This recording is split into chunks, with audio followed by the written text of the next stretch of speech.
Armouring dimension बता रहे हैं जो राउंड वायर पे है। तो 1.4 mm का हमारा वायर है। तो इसमें जो प्रोसीजर दिया हुआ है सारा 10-8 पार्ट 36 जो है इसी का है। तो इसमें हमें जो रीडिंग लेनी होती है वो एक्स और वाई पे लेनी होती हैं। तो उसका सिग्मा निकाल के और हम एवरेज निकाल लेंगे।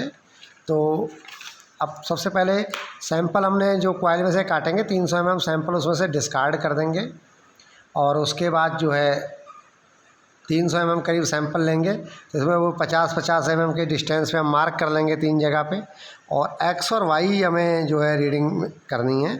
तो अपन जैसे इसको, ये माइक्रोमीटर हमारा प्लेन फेस माइक्रोमीटर है। तो डिजिटल है, एनालॉग भी ले सकते हैं। तो कोई भी माइक्रोमीटर हो। तो सबसे पहले ये हमारी रीडिंग आ गई।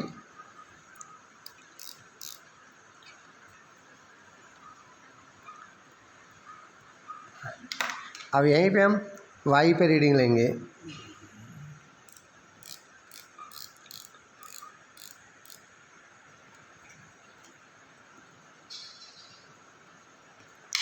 और फिर हम सेम तरीके से दूसरे पॉइंट पे जो हमने मार्क लाइन लगाई हुई है वहाँ पे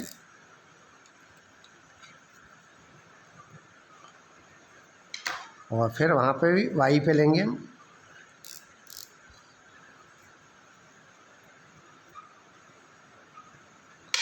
फिर हम तीसरी रीडिंग जो है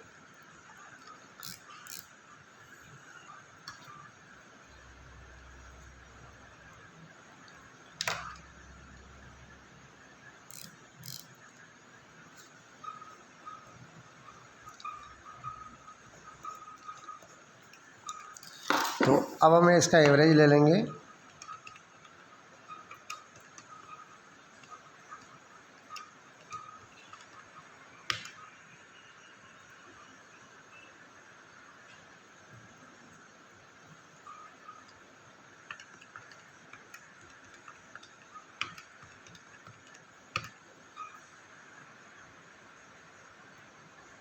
तो इसका जो सिग्मा निकाल लेंगे हम 4.158 प्लस 4.182 डिवाइड बाई 6।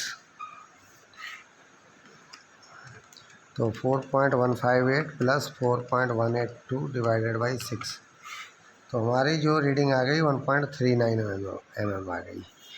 तो इसमें अपने को 3 रीडिंग और 3 रीडिंग ये और इनका टोटल डिवाइड बाई 6 करके जो वैल्यू आएगी ये वैल्यू आनी चाहिए। जैसे हमारा फॉर एग्जांपल 1.4 के GI वायर की हम बात करें तो प्लस माइनस 0.04 इसकी जो है टॉलरेंस है, यानी कि 1.36 टू 1.44 mm की जो है टॉलरेंस है स्टैंडर्ड्स में। तो अभी कई बार क्या होता है, ऐसे केस आते हैं जैसे मान लीजिए एक रीडिंग हमारी 1.35 आ गई तो कई लोग कहते हैं वायर फेल है, लेकिन ऐसा नहीं है।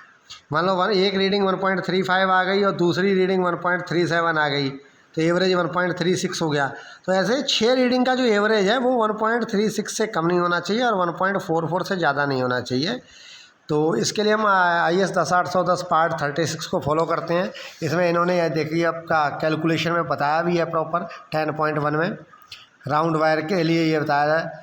ये दोनों सिग्मा हो गए डिवाइड बाई 6 और ऐसे ही स्ट्रिप के लिए 3 रीडिंग जो है थिकनेस की या 3 विड्थ की करके इस तरीके से हमें निकालना है। तो वायर के लिए at each mark point diameter shall be measured at 2 direction of right angle to each other.